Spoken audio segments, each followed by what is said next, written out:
ನನ್ನ ಮನಸ್ಸು ಬಲದೊಂದಿಗೆ ರಚಿಸಲಾಗಿದೆ. ನಾನು 2 ತಿಮೋಥೆಯ 1:7 ಘೋಷಿಸುತ್ತೇನೆ. ದೇವರು ನನಗೆ ಕೊಟ್ಟಿರುವ ಆತ್ಮ ಬಲ, ಪ್ರೀತಿ, ಶಿಕ್ಷಣಗಳ ಆತ್ಮವೇ ಹೊರತು ಏಡಿತನದ ಆತ್ಮವಲ್ಲ. ನಾನು ದೇವರ ಬಲ, ಶಕ್ತಿ, ಸ್ವಸ್ಥ ಮನಸ್ಸು ಹಾಗೂ ಅಭಿಷೇಕದಿಂದ ತುಂಬಿದ್ದೇನೆ ಎಂದು ಘೋಷಿಸುತ್ತೇನೆ. ಯೇಸು ಇಂದು ಮತ್ತು ಯಾವಾಗಲೂ ನನ್ನ ಆಲೋಚನೆಗಳನ್ನು ಮಾರ್ಗದರ್ಶನ ಮಾಡುತ್ತಾರೆ ಹಾಗೂ ನನ್ನ ಹೆಜ್ಜೆಗಳನ್ನು ನಿರ್ದೇಶಿಸಿ, ನಾನು ಅನಿಶ್ಚಿತತೆ ಮತ್ತು ಗೊಂದಲವನ್ನು ಅನುಭವಿಸಿದಾಗ ಅಸಾಧ್ಯವಾದದ್ದನ್ನು ಮಾಡಲು ನಾನು ನಿಮ್ಮ ಮಿತಿಯಿಲ್ಲದ ಬುದ್ಧಿವಂತಿಕೆಯ ಮೇಲೆ ಅವಲಂಬಿಸುತ್ತೇನೆ. ಇದು ಯೇಸುವಿನ ಹೆಸರಿನಲ್ಲಿ ನನ್ನ ಘೋಷಣೆ. ಆಮೇನ್.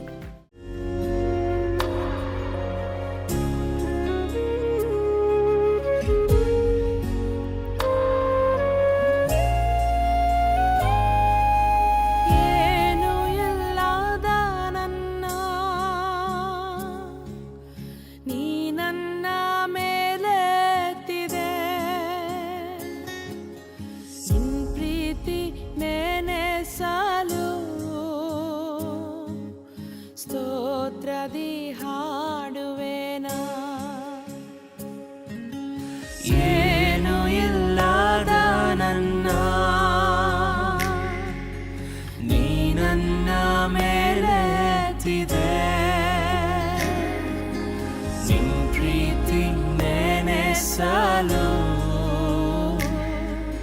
ಸ್ತೋತ್ರದಿ ಹಾಡುವೆನಾ.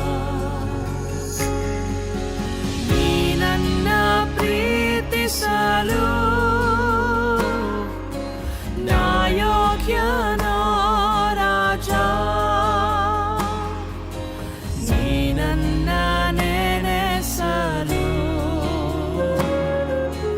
ನನ್ಮನೆ ಎಷ್ಟರದು, ನೀ ನನ್ನ ಪ್ರೀತಿಸಲು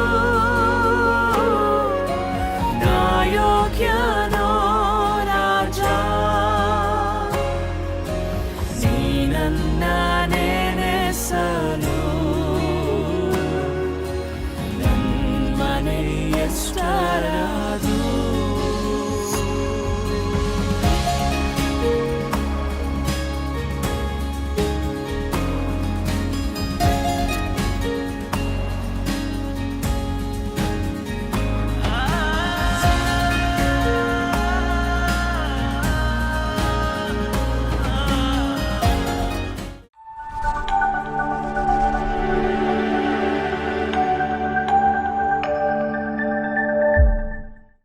Praise the Lord. ದೇವರ ನಾಮಕ್ಕೆ ಸ್ತೋತ್ರವಾಗಲಿ. Our God is a good God. ನಮ್ಮ ದೇವರು ಒಳ್ಳೆಯ ದೇವರು. He's been doing marvelous things to this television program. I want to tell you, He's a God who speaks to us through His word. ಆತನು ಅತಿಶಯಕರವಾದ ಕಾರ್ಯವನ್ನ ಈ ಒಂದು ಕಾರ್ಯಕ್ರಮದ ಮೂಲಕವಾಗಿ ಆತನು ಮಾಡುತ್ತಾ ಇದ್ದಾನೆ. ಆತನು ಅದ್ಭುತಗಳನ್ನು ಮಾಡುವ ದೇವರು. Jesus loves each one of you. ಯೇಸು ಕ್ರಿಸ್ತನು ನಿಮ್ಮ ಪ್ರತಿಯೊಬ್ಬರನ್ನು ಪ್ರೀತಿಸುವವನಾಗಿದ್ದಾನೆ. That's why He speaks to us through His word, and when you have that faith on that word, God will move mountains out of your life as you listen to the word of God. ಅದಕ್ಕಾಗಿಯೇ ಆತನು ವಾಕ್ಯದ ಮೂಲಕವಾಗಿ ನಿಮ್ಮೊಂದಿಗೆ ಮಾತನಾಡುವವನಾಗಿದ್ದಾನೆ. ನೀವು ವಾಕ್ಯದ ಮೇಲೆ ನಂಬಿಕೆಯನ್ನು ಇಡುವಾಗ ಪರ್ವತದೋಪಾದಿಯಲ್ಲಿರುವ ಸಮಸ್ಯೆಗಳನ್ನ ಆತನು ನಿರ್ಮೂಲ ಮಾಡುತ್ತಾನೆ. John chapter 3 verse 16 said, God so loved the world that He gave His only begotten Son to us. ಯೋಹಾನ ಬರೆದ ಸುವಾರ್ತೆ 3ನೇ ಅಧ್ಯಾಯದ 16ನೇ ವಚನ ಹೇಳ್ತದೆ, ದೇವರು ಲೋಕದ ಮೇಲೆ ಎಷ್ಟೋ ಪ್ರೀತಿಯನ್ನಿಟ್ಟು ತನ್ನ ಒಬ್ಬನೇ ಮಗನನ್ನು ನಮಗೋಸ್ಕರ ಕೊಟ್ಟನು ಎಂಬುದಾಗಿ. Today if you and I we believe on Him, we have an eternal life. ಇಂದು ನೀನು ನಾವುಗಳು ಆತನ ಮೇಲೆ ನಂಬಿಕೆಯನ್ನು ಇಡುವುದಾದರೆ ನಮಗೆ ನಿತ್ಯ ಜೀವ ಸಿಗುತ್ತದೆ. The moment you put your faith on Jesus, you will never perish in this world, but you will have an eternal life and you will live even after death. That's what the word of God says. ಯಾವ ಕ್ಷಣದಲ್ಲಿ ನೀನು ಯೇಸು ಕ್ರಿಸ್ತನ ಮೇಲೆ ನಂಬಿಕೆಯನ್ನು ಇಡುವವನಾಗುತ್ತೀಯೋ ಆ ಕ್ಷಣದಿಂದ ನೀನು ನಾಶವಾಗಿ ಹೋಗುವವನಲ್ಲ, ನಿತ್ಯ ಜೀವಕ್ಕೆ ಪಾತ್ರಧಾರಿಯಾಗಿರುತ್ತಿ. You and I are precious in the sight of God. That's why God so loved the world, He sent His one and only Son to us. ನಾನು ನೀವುಗಳು ದೇವರ ದೃಷ್ಟಿಯಲ್ಲಿ ಅಮೂಲ್ಯರು ಪ್ರಿಯರು ಆಗಿರುವ ಕಾರಣ ದೇವರು ತನ್ನ ಒಬ್ಬನೇ ಕುಮಾರನನ್ನು ನಮಗೋಸ್ಕರವಾಗಿ ಕಳುಹಿಸಿದನು. Jesus never came to this earth to become a Christian leader. ಯೇಸು ಕ್ರಿಸ್ತನು ಈ ಲೋಕಕ್ಕೆ ಬಂದದ್ದು ಕ್ರೈಸ್ತ ಧರ್ಮದ ನಾಯಕನಾಗಲಿಕ್ಕಾಗಿ ಅಲ್ಲ. Neither he came only for Christians. ಆತನು ಬರೀ ಕ್ರೈಸ್ತರನ್ನ ಹುಡುಕಿ ಬಂದವನು ಅಲ್ಲ. But he came to save every mankind on this earth. He came to save you and me out of this world so that we become a children of God. ಆತನು ಲೋಕದಲ್ಲಿರುವ ಸಕಲ ಮನುಷ್ಯರನ್ನ ರಕ್ಷಿಸುವುದಕ್ಕೋಸ್ಕರ, ನಿನ್ನನ್ನ ನನ್ನನ್ನ ರಕ್ಷಿಸುವುದಕ್ಕೋಸ್ಕರ ಆತನು ಬಂದವನಾಗಿದ್ದಾನೆ. The Bible says he was the son of the living God. He left heaven and he came down to this earth as a man in order to save every mankind on this earth. ಸತ್ಯವೇದ ಹೇಳ್ತದೆ, ಆತನು ದೇವ ಕುಮಾರನಾಗಿದ್ದರೂ ಕೂಡ ಆತನು ಎಲ್ಲವನ್ನ ತ್ಯಜಿಸಿ ಮನುಷ್ಯರನ್ನ ರಕ್ಷಿಸುವುದಕ್ಕೋಸ್ಕರವಾಗಿ ಬಂದನು. He came to this earth and he did good things, and the Bible says they nailed him on the cross, and he died on the cross and he was buried, and on the third day God rose him again, and today he is alive in our midst. ಯೇಸು ಕ್ರಿಸ್ತನು ಈ ಲೋಕಕ್ಕೆ ಬಂದು ಒಳ್ಳೆಯ ಕಾರ್ಯಗಳನ್ನ ಮಾಡುವವನಾಗಿ ಇದ್ದನು. ಅವರು ಆತನನ್ನ ಹಿಡಿದು ಶಿಲುಬೆಗೆ ಹಾಕಿ ಜಜ್ಜಿದರು. ಅದೇ ನಂತರ ಆತನು ಮೃತನಾಗಿ ಮೂರನೆಯ ದಿನದಲ್ಲಿ ಮೃತ್ಯುಂಜಯನಾಗಿ ಇಂದು ನಮ್ಮ ಮಧ್ಯದಲ್ಲಿ ಜೀವಿಸುತ್ತಿದ್ದಾನೆ. He is alive and he wants to make us to live with him, and he wants us to become a child of God, and that's why he came onto this earth to save you and me from all our unrighteousness. ಆತನು ತಾನೇ ನನ್ನನ್ನ ನಿಮ್ಮನ್ನ ಎಲ್ಲ ಅನೀತಿಗಳಿಂದ ಬಿಡಿಸಿ ಪಾರು ಮಾಡುವುದಕ್ಕೋಸ್ಕರವಾಗಿಯೇ ಆತನು ನನಗಾಗಿ ನಿನಗಾಗಿ ಬಂದವನಾಗಿದ್ದಾನೆ. Bible says the salvation is found only in the name of Jesus. ಸತ್ಯವೇದ ಹೇಳುತ್ತದೆ, ರಕ್ಷಣೆಯು ಯೇಸು ಕ್ರಿಸ್ತನ ನಾಮದಲ್ಲಿ ಮಾತ್ರವೇ ಉಂಟು ಎಂಬುದಾಗಿ. Nobody on this earth ever said that I have died for your sins. ಲೋಕದಲ್ಲಿರುವ ಯಾರು ಕೂಡ ಹೇಳಲಿಲ್ಲ, ನಿಮ್ಮ ಪಾಪಗಳಿಗಾಗಿ ನಾನು ಸತ್ತಿದ್ದೇನೆ ಎಂಬುದಾಗಿ. Nobody on this earth ever said that I will give you an eternal life. ಲೋಕದಲ್ಲಿರುವ ಯಾರು ಹೇಳಲಿಲ್ಲ, ನಾನು ನಿಮಗೆ ನಿತ್ಯ ಜೀವವನ್ನ ಕೊಡುತ್ತೇನೆ ಎಂಬುದಾಗಿ. Nobody on this earth ever said salvation is in my name, and I'm telling you, Jesus the Son of God, he left heaven, he came down to this earth, and he declared and he proclaimed that he is the Son of the living God, and salvation is through his holy name. ಯೇಸು ಕ್ರಿಸ್ತನು ಮಾತ್ರವೇ ಆತನು ಹೇಳುವವನಾಗಿದ್ದಾನೆ. ಆತನು ಹೇಳಿದ ಮಾತು, ನನ್ನ ಹೆಸರಿನಿಂದಲೇ ಮನುಕುಲಕ್ಕೆ ರಕ್ಷಣೆ ಉಂಟು ಎಂಬುದಾಗಿ ಆತನು ಹೇಳುತ್ತಿದ್ದಾನೆ. What is this meaning of salvation? ಏನು ಈ ರಕ್ಷಣೆಯ ಅರ್ಥ? Why do we need this salvation in our life? ಯಾಕೆ ಬೇಕು ನಮ್ಮ ಜೀವಿತದಲ್ಲಿ ರಕ್ಷಣೆ? Salvation has 5 meanings, and I was speaking about this. ರಕ್ಷಣೆ ಎನ್ನುವ ಅನುಭವಕ್ಕೆ 5 ಅರ್ಥಗಳುಂಟು. ಅದನ್ನು ನಾನು ನಿಮ್ಮ ಮಧ್ಯದಲ್ಲಿ ಮಾತನಾಡುತ್ತಿದ್ದೆ. Forgiveness of sin is the first thing in salvation. ಮೊದಲನೆಯದಾಗಿ ರಕ್ಷಣೆಯ ಅನುಭವದ ಮೊದಲನೆಯ ಹಂತ ನಮ್ಮ ಪಾಪಗಳಿಂದ ವಿಮೋಚಿಸಲ್ಪಡುವಂತದ್ದು. Second thing, healing to our body is the salvation.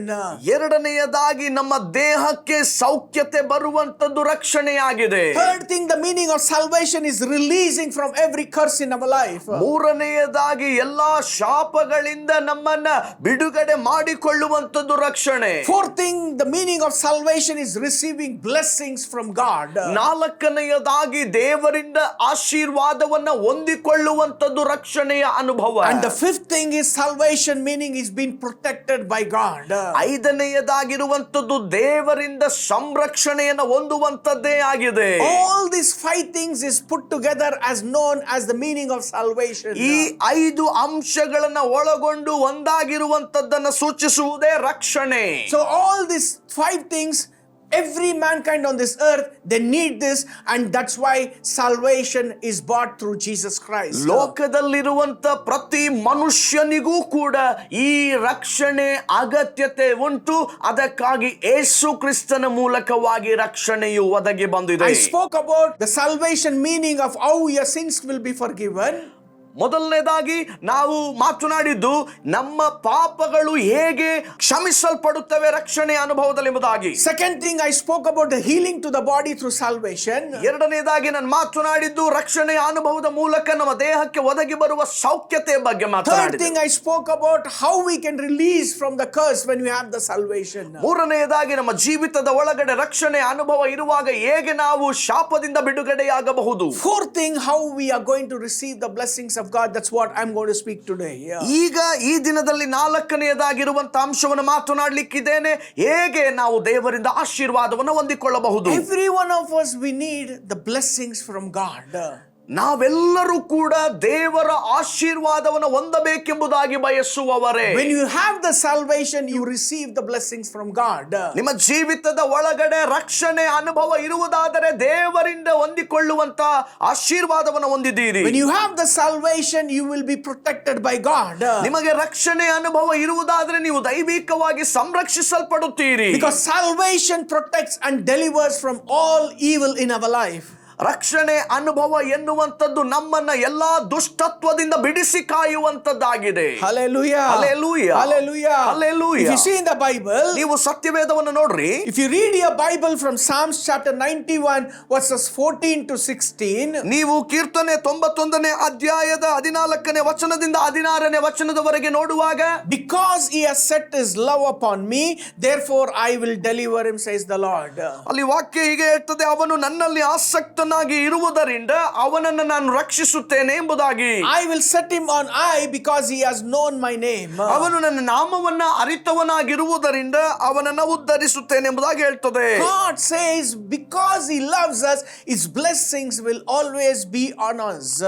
ದೇವರ ವಾಕ್ಯವನ್ನು ನೋಡುವಾಗ ದೇವರು ನಮ್ಮ ಮೇಲೆ ಪ್ರೀತಿಯನ್ನು ಇಟ್ಟಿರುವ ಕಾರಣ ಆತನ ಆಶೀರ್ವಾದವು ನಮ್ಮ ಮೇಲೆ ಅದೇ ಎಂಬುದಾಗಿ ತಿಳಿಸ್ತದೆ. He will always be there with you because in every walk of a life he will stand with you and he will be able to overcome every situation what you go through in your life. ನಿಮ್ಮ ಜೀವಿತದಲ್ಲಿ ಕರ್ತನು ನಿಮ್ಮೊಂದಿಗೆ ಇರುವಂತ ಕಾರಣದಿಂದ ನೀವೇನೇ ಸನ್ನಿವೇಶಗಳ ಮಧ್ಯದಲ್ಲಿ ಹಾದು ಹೋಗುವಾಗಲೂ ಆತನು ನಿಮ್ಮ ಸಂಗಡ ಇರುವವನಾಗಿರುತ್ತಾನೆ. Because he is a God who always protects us. ಯಾಕಂದರೆ ಆತನು ನಮಗಾಗಿ ಇರುವ ನಮ್ಮನ್ನ ಸಂರಕ್ಷಿಸುವ ದೇವರಾಗಿ ಇರುತ್ತಾನೆ. Salvation protects and delivers from all our unrighteousness. ರಕ್ಷಣೆಯ ಅನುಭವ ಎನ್ನುವಂಥದ್ದು ನಮ್ಮನ್ನ ಸಂರಕ್ಷಿಸಿ ನಮ್ಮನ್ನ ಎಲ್ಲ ಅನೀತಿಯಿಂದ ಬಿಡುಗಡೆ ಮಾಡುವಂತದ್ದಾಗಿದೆ. Salvation is God's greatest gift to every humanity. ಪ್ರತಿ ಮನುಷ್ಯನಿಗೂ ರಕ್ಷಣೆ ಎನ್ನುವಂಥದ್ದು ಅತಿ ಉನ್ನತವಾದ ಒಂದು ಆಶೀರ್ವಾದದ ವರವಾಗಿದೆ. It is not just about having an eternal life, ಬರೀ ನಿತ್ಯ ಜೀವವನ್ನು ಹೊಂದುವುದರ ಕುರಿತಾಗಿ ಮಾತ್ರವಲ್ಲ, but God's protection and deliverance will be a part of every day in our life. ನಮ್ಮ ಜೀವಿತದ ಪ್ರತಿ ಹಂತದಲ್ಲಿಯೂ ದೈವಿಕವಾದ ಸಂರಕ್ಷಣೆ, ದೈವಿಕವಾದ ಕಾವಲು ಇರುತ್ತದೆ. The Bible teaches us that through Christ we are saved from every unrighteousness or every sinful life. ಸತ್ಯವೇದ ಹೇಳ್ತದೆ, ಯೇಸು ಕ್ರಿಸ್ತನ ಮೂಲಕವಾಗಿ ನಾವು ಎಲ್ಲಾ ಅನೀತಿಗಳಿಂದ ಪಾರಾಗಿದ್ದೇವೆ. Through Christ we have been shielded and we have been protected from every evil in our life. ಯೇಸು ಕ್ರಿಸ್ತನ ಮೂಲಕವಾಗಿ ದೈವಿಕವಾದ ಸಂರಕ್ಷಣೆಯನ್ನು ಹೊಂದಿ ಎಲ್ಲಾ ಅಪಾಯ ಆಪತ್ತುಗಳಿಂದ ಪಾರಾಗಿದ್ದೇವೆ. Through Jesus Christ we are delivered from every destruction which come across in our life. ನಮ್ಮ ಜೀವಿತದ ಮೇಲೆ ಬರುವ ಎಲ್ಲಾ ವಿನಾಶಗಳಿಂದ ಯೇಸು ಕ್ರಿಸ್ತನ ಮೂಲಕ ಪಾರಾಗಿದ್ದೇವೆ. In other words, God's protection will be there when you become a child of God, when you have Jesus as your Lord and Savior in your life. ನಿಮ್ಮ ಜೀವಿತದಲ್ಲಿ ಯೇಸು ಕ್ರಿಸ್ತನನ್ನ ಕರ್ತನು ರಕ್ಷಕನಾಗಿ ನೀವು ಹೊಂದಿಕೊಳ್ಳುವಂತ ಆ ಸಮಯದಿಂದ ದೈವಿಕವಾದ ಸಂರಕ್ಷಣೆ ನಿಮ್ಮ ಮೇಲೆ ಇರುತ್ತದೆ. When you have salvation, you will be protected by God from every sinful life and every kind of attack upon your life. ನಿಮ್ಮ ಜೀವಿತದ ಒಳಗಡೆ ರಕ್ಷಣೆಯ ಅನುಭವ ಇರುವುದಾದರೆ ನಿಮ್ಮ ಮೇಲೆ ಬರುವಂತ ಎಲ್ಲ ದಾಳಿಗಳಿಂದ ಆತನು ನಿಮ್ಮನ್ನ ಪಾರು ಮಾಡಿ ಸಂರಕ್ಷಿಸುತ್ತಾನೆ. When you sin against God, you have been separated from God. ನೀವು ದೇವರಿಗೆ ವಿರೋಧವಾಗಿ ಪಾಪ ಮಾಡುವಾಗ ದೇವರಿಂದ ನೀವು ಬೇರ್ಪಡಿಸಲ್ಪಟ್ಟವರಾಗಿರುತ್ತೀರಿ. But when you have Jesus with you, ನಿಮ್ಮೊಂದಿಗೆ ಯೇಸು ಕ್ರಿಸ್ತನು ಇರುವುದಾದರೆ you will hear his voice and he will help you to overcome every sinful life and he will protect you and he will safeguard you from every dangers in your life. ನೀವು ಆತನ ಸ್ವರವನ್ನ ಕೇಳುವವರಾಗಿರುತ್ತೀರಿ. ಆತನು ನಿಮ್ಮನ್ನ ಎಲ್ಲಾ ವಿಧವಾಗಿಯೂ ತನ್ನ ದೈವಿಕವಾದ ಸಂರಕ್ಷಣೆಯನ್ನು ಕೊಟ್ಟು ಕಾವಲಾಗಿ ಕಾಯುತ್ತಾನೆ. Jesus Christ cleanses from every unrighteousness and he keeps us safe from every sins of power which comes in our life. ಯೇಸು ಕ್ರಿಸ್ತನು ನಮ್ಮನ್ನ ಪ್ರತಿಯೊಬ್ಬರನ್ನ ನಮ್ಮ ಮೇಲೆ ಬರುವಂತ ಎಲ್ಲ ಪಾಪಗಳಿಂದ ಪಾರು ಮಾಡಿ ಕಾಪಾಡುವವನಾಗಿದ್ದಾನೆ. Why? How Jesus can cleanse us?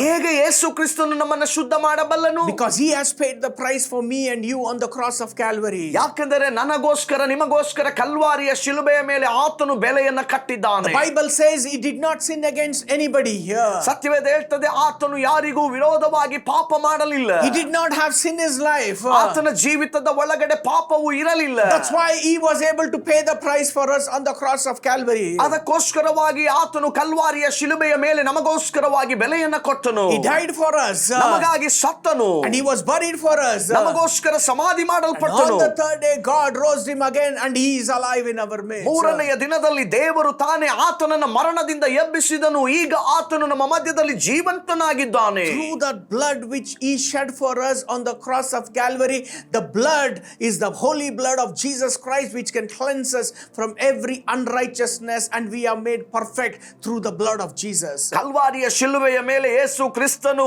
ಸುರಿಸಿದ ಆ ಪರಿಶುದ್ಧವಾದ ರಕ್ತದ ಮೂಲಕವಾಗಿ ನಾವು ಎಲ್ಲ ಅನೀತಿಗಳಿಂದ ಪಾರಾದವರಾಗಿದ್ದೇವೆ, ಶುದ್ಧೀಕರಣವನ್ನು ಹೊಂದಿದ್ದೇವೆ. When we sin against God, ನೀವು ದೇವರಿಗೆ ವಿರೋಧವಾಗಿ ಪಾಪ ಮಾಡಿರುವುದಾದರೆ we have to pay the price. ನಾವು ಬೆಲೆ ಕೊಡಬೇಕಾಗುತ್ತದೆ. But Jesus paid the price for our sins on the cross of Calvary. ಆದರೆ ಯೇಸು ಕ್ರಿಸ್ತನು ನಮ್ಮ ಪ್ರತಿಯೊಬ್ಬರ ಪಾಪಗಳಿಗಾಗಿ ಕಲ್ವಾರಿಯ ಶಿಲುಬೆಯಲ್ಲಿ ಬೆಲೆ ಕಟ್ಟಿದ್ದಾನೆ. In order to see that you don't perish, but he paid the price and he died for us, for our sins. ಆತನು ತಾನೇ ಬೆಲೆಯನ್ನ ಕೊಟ್ಟು ನಾವುಗಳು ನಾಶವಾಗಿ ಹೋಗಬಾರದೆಂಬುದಾಗಿ ಆತನು ತಾನೇ ಅರ್ಪಿತನಾಗಿದ್ದಾನೆ. He sinned against God. ನಾವು ದೇವರಿಗೆ ವಿರೋಧವಾಗಿ ಪಾಪ ಮಾಡಿದೆವು. We had to die in the place of Jesus. ಯೇಸು ಕ್ರಿಸ್ತನ ಸ್ಥಾನದಲ್ಲಿ ನಾವಿದ್ದು ಸಾಯಬೇಕಾಗಿತ್ತು. But the Bible says the wages of sin is death. ಸತ್ಯವೇದ ಹೇಳ್ತದೆ ಪಾಪವು ಕೊಡುವ ಸಂಬಳ ಮರಣ. But God so loved the world. ದೇವರು ಲೋಕವನ್ನು ಎಷ್ಟೋ ಪ್ರೀತಿ ಮಾಡಿದನು. And he sent his only son to us. ಆತನು ತನ್ನ ಒಬ್ಬನೇ ಕುಮಾರನನ್ನು ನಮಗೋಸ್ಕರ ಕಳುಹಿಸಿ ಕೊಟ್ಟನು. And Jesus died on our behalf. ಯೇಸು ಕ್ರಿಸ್ತನು ನಮ್ಮ ಪರವಾಗಿ ನಮಗೋಸ್ಕರವಾಗಿ ಸತ್ತನು. And through his death we have an eternal life. ಆತನ ಮರಣದ ಮೂಲಕವಾಗಿ ನಾವು ನಿರಂತರ ಜೀವವನ್ನು ಹೊಂದಿದ್ದೇವೆ. Because he died for our sins and eternal life is made through Jesus Christ. ಆತನು ನಮ್ಮ ಪಾಪಗಳಿಗೋಸ್ಕರವಾಗಿ ಸತ್ತ ಕಾರಣ ನಿತ್ಯವಾದ ನಿರಂತರ ಜೀವವು ಯೇಸು ಕ್ರಿಸ್ತನ ಮೂಲಕ ನಮಗೆ ಒದಗಿದೆ. When you have Jesus in your life, ನಿಮ್ಮ ಜೀವಿತದ ಒಳಗಡೆ ಯೇಸು ನಿಮಗಿರುವುದಾದರೆ no evil will come near your life and the blessings of God will always remain in your life. ಯಾವ ವಿಧವಾದಂತ ದುಷ್ಟ ಕಾರ್ಯಗಳು ಸೈತಾನನ ಕ್ರಿಯೆಗಳು ನಿಮ್ಮ ಬಳಿಗೆ ಬರುವುದಿಲ್ಲ. No attack of the enemy will come near your life. ಶತ್ರುವಿನ ದಾಳಿ ನಿಮ್ಮ ಜೀವಿತದ ಮೇಲೆ ಬರುವುದಿಲ್ಲ. No failures will come in your life. ನಿಮ್ಮ ಜೀವಿತದ ಒಳಗಡೆ ಸೋಲುಗಳು ಬರೋದಿಲ್ಲ. Because Jesus will stand as a shield and he will fight for you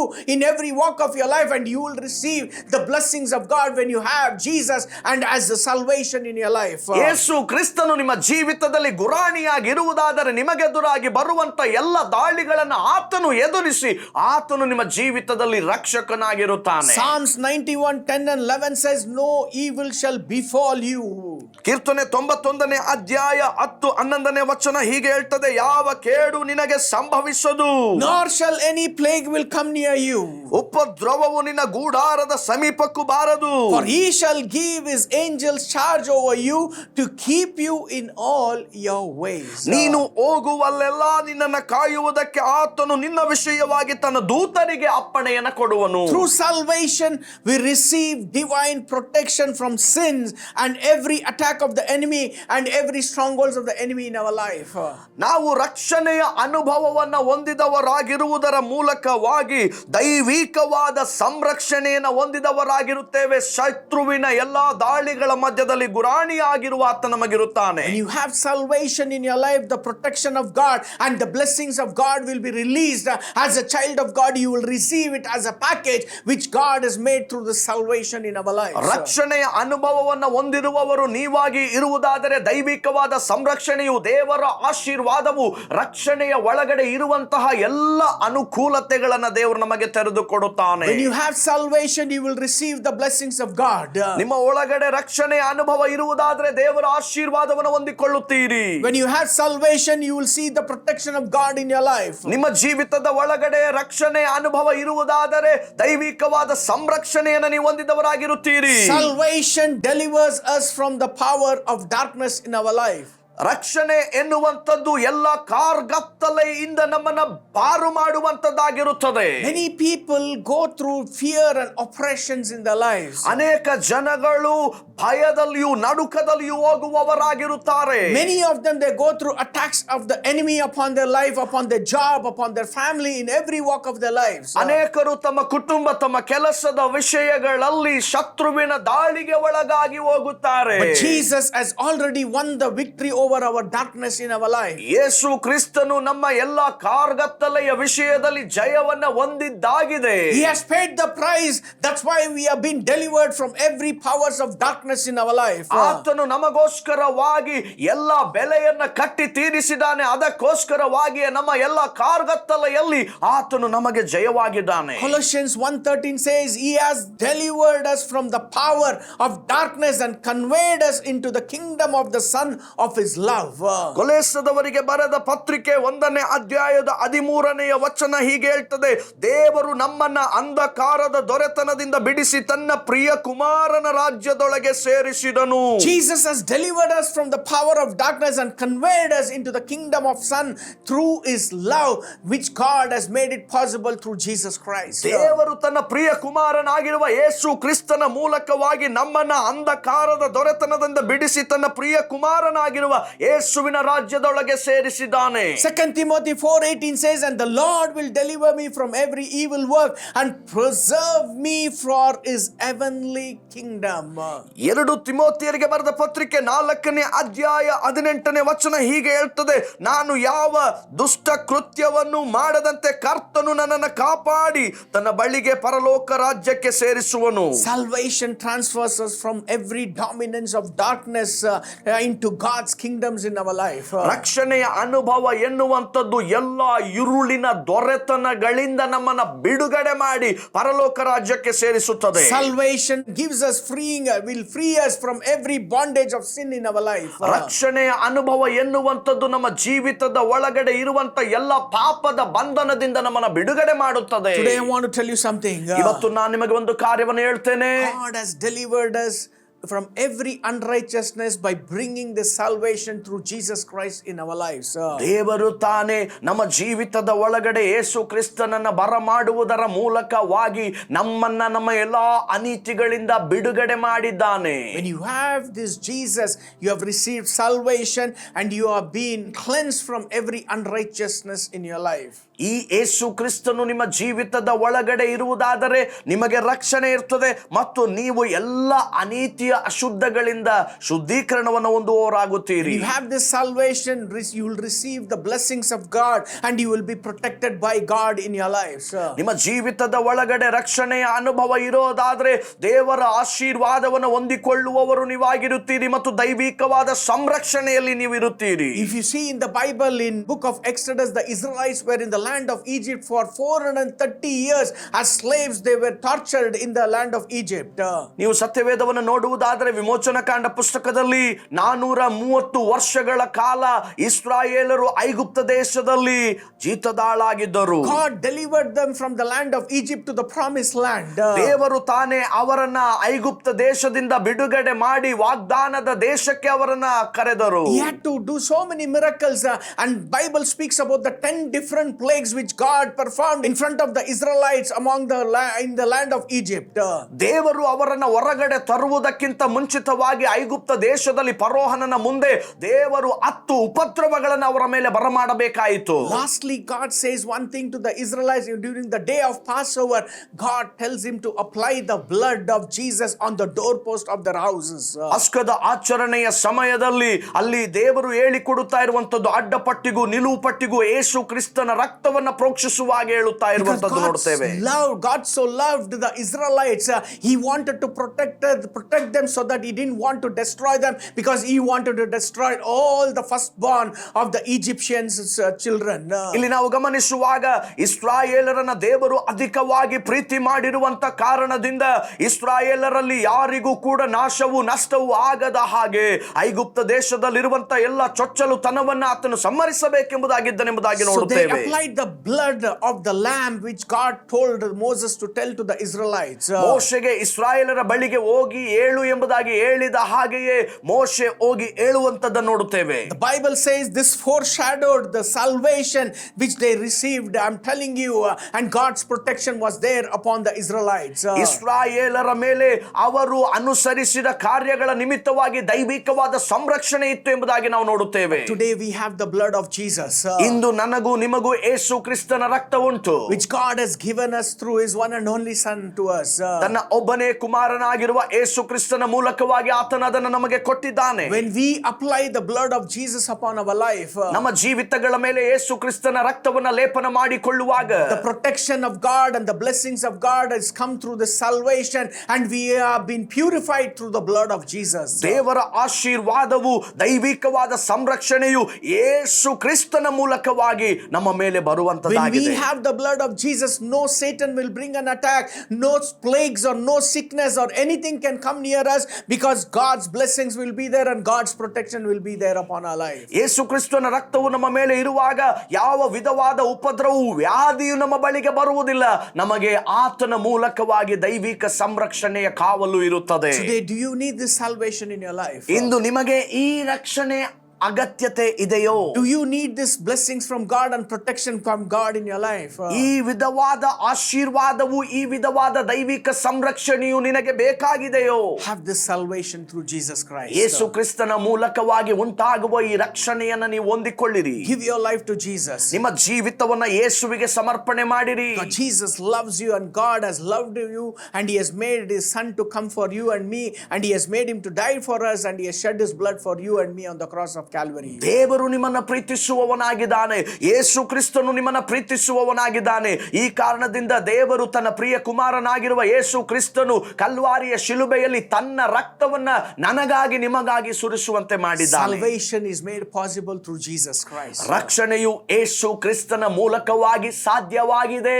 Are you ready to give your life to Jesus? ನಿಮ್ಮ ಜೀವಿತವನ್ನ ಯೇಸು ಕ್ರಿಸ್ತನಿಗೆ ಕೊಡುವುದಕ್ಕೆ ನೀವು When ಸಿದ್ಧರಾಗಿದ್ದೀರೋ? you give your life to Jesus, I am telling you, you will have an eternal life and you become a child of God. ನಿಮ್ಮ ಜೀವಿತವನ್ನು ನೀವು ಯೇಸು ಕ್ರಿಸ್ತನಿಗೆ ಸಮರ್ಪಣೆ ಮಾಡುವಾಗಲೇ ನೀವು ಆತನ ಮೂಲಕವಾಗಿ ನಿರಂತರವಾದ ನಿತ್ಯ ಜೀವವನ್ನು ಹೊಂದಿ ಆತನ ಮಕ್ಕಳಾಗುತ್ತೀರಿ. Jesus came to save you and me out of this world. ಈ ಲೋಕದಿಂದ ಪಾರು ಮಾಡಿ ರಕ್ಷಿಸುವುದಕ್ಕೋಸ್ಕರ ಯೇಸು ನನಗಾಗಿ ನಿನಗಾಗಿ ಬಂದಿದ್ದಾನೆ. Let's pray right now. ಈಗ ನಾವು ಪ್ರಾರ್ಥನೆ ಮಾಡೋಣ. Jesus, we believe that you are the Son of the living God. ಯೇಸು ಕ್ರಿಸ್ತನೇ, ನಾವು ನಂಬುತ್ತೇವೆ ನೀವು ಜೀವಿಸುವ ದೇವ ಕುಮಾರನು. You have died for my sins. ನನ್ನ ಪಾಪಗಳಿಗಾಗಿ ನೀನು ಸತ್ತಿದ್ದಿ. You have buried for my sins. ನನ್ನ ಪಾಪಗಳಿಗೋಸ್ಕರ ಸಮಾಧಿ ಮಾಡಲ್ಪಟ್ಟಿದ್ದಿ. On the third day, God rose you again, and you are alive in our midst. ಮೂರನೆಯ ದಿನದಲ್ಲಿ ದೇವರು ನಿನ್ನನ್ನ ಮರಣದಿಂದ ಎಬ್ಬಿಸಿದ್ದಾನೆ. ಇಂದು ನೀನು ನಮ್ಮ ಮಧ್ಯದಲ್ಲಿ ಜೀವಂತನಾಗಿದ್ದಿ. Jesus, you are the Lord of my life.